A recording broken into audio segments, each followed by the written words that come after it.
ये सुनकर अंतरा को समझ आ गया कि मिस्टर शैडो कहना चाहता है कि हो सकता है कि उसके पिता को किसी अमीर औरत का साथ मिला हो।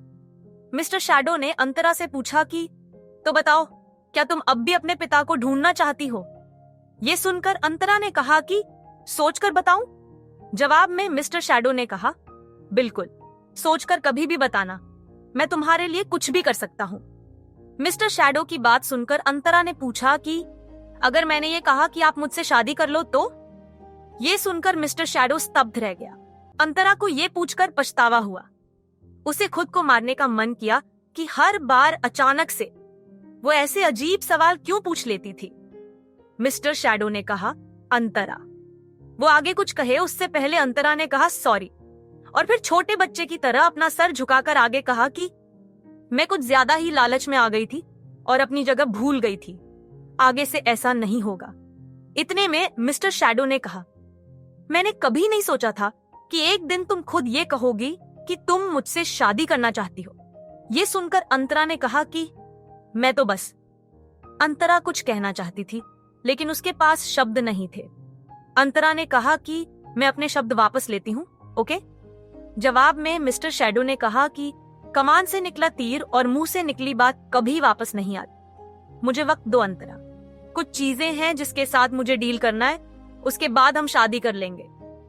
ये सुनकर अंतरा की आंखें फटी की फटी रह गई। मिस्टर शैडो उसके साथ शादी करना चाहता था। एक पल के लिए अंतरा को लगा कि कहीं उसके कान तो नहीं बज रहे। अंतरा ने हिचकिचाते हुए कहा, लेकिन मैं तो ऐसे ही पूछ रही थी। जवाब में मिस्टर शैडो ने कहा, लेकिन मैं सीरियस हूं अंतरा, तुम्हें अंदाजा नहीं है कि इसके लिए मैं कब से इंतजार कर रहा था। मैं आज बहुत खुश हूं। अंतरा कंफ्यूज हो गई थी। उसने मिस्टर शैडो से पूछा कि लेकिन आप तो आपकी पहली गर्लफ्रेंड से प्यार करते हो ना? ये सुनकर मिस्टर शैडो ने दबी हुई हंसी के साथ कहा कि मैं अपने प्रॉब्लम्स के साथ डील कर लूंगा तो तुम्हें समझ आ जाएगा कि। मिस्टर शैडो अपनी बात पूरी करे उसके पहले फोन की घंटी ने उसकी बात काट दी। वो अंतरा का फोन था। अंतरा अपना फोन लेकर बालकनी में चली गई। अंतरा ने स्क्रीन पर देखा कि वो अननोन नंबर था। अंतरा ने फोन उठाकर हेलो कहा। फोन की दूसरी तरफ से किसी आदमी की आवाज आई, हेलो। अंतरा ने पूछा कि कौन बोल रहा है? जवाब में सामने वाले ने कहा कि पहचाना नहीं?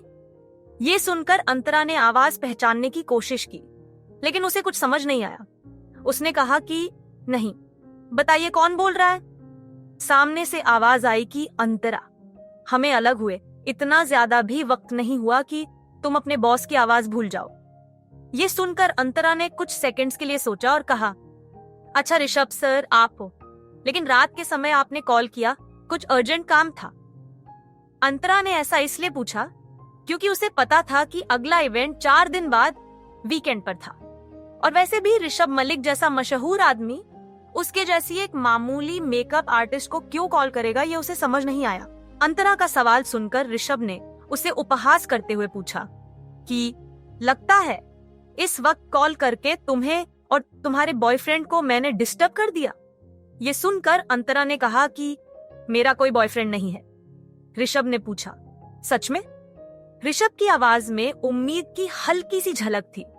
अंतरा ने ऋषभ से कहा कि हाँ, लेकिन आपने क्या मेरा बॉयफ्रेंड है या नहीं, सिर्फ ये जानने के लिए कॉल किया है? ये सुनकर ऋषभ ने कहा कि मैं तुम्हारा बॉस हूँ और मेरे एम्प्लॉइज के बारे में हर खबर रखने का मुझे हक है। क्या मेरे सवाल से तुम्हें कोई प्रॉब्लम है? ये सुनकर अंतरा ने तुरंत कहा कि नहीं, मेरा वो मतलब नहीं था। ये सुनकर ऋषभ ने कहा कि तुमसे और एक बात करनी थी। कल मुझे एक मीटिंग अटेंड करने जाना है, तो तुम मेरा मेकअप करने के लिए साथ चलो। ये सुनकर अंतरा ने हैरान होकर कहा, कल तो पॉसिबल नहीं हो पाएगा शायद। अंतरा को अगले दिन उसके मामा को खाना पहुंचाने के लिए हॉस्पिटल जाना था। ऋषभ को अंतरा की कमजोरी पता थी, इसलिए उसने कहा कि एक दिन के 50,000 रुपए, बोलो आओगी या नहीं? आगे की कहानी जानने के लिए देखिए अगला एपिसोड सिर्फ पॉकेट FM के YouTube चैनल पर, और मिस्टर शैडो के सारे एपिसोड्स को सुनने के लिए डिस्क्रिप्शन में दी लिंक से डाउनलोड करें पॉकेट FM ऐप।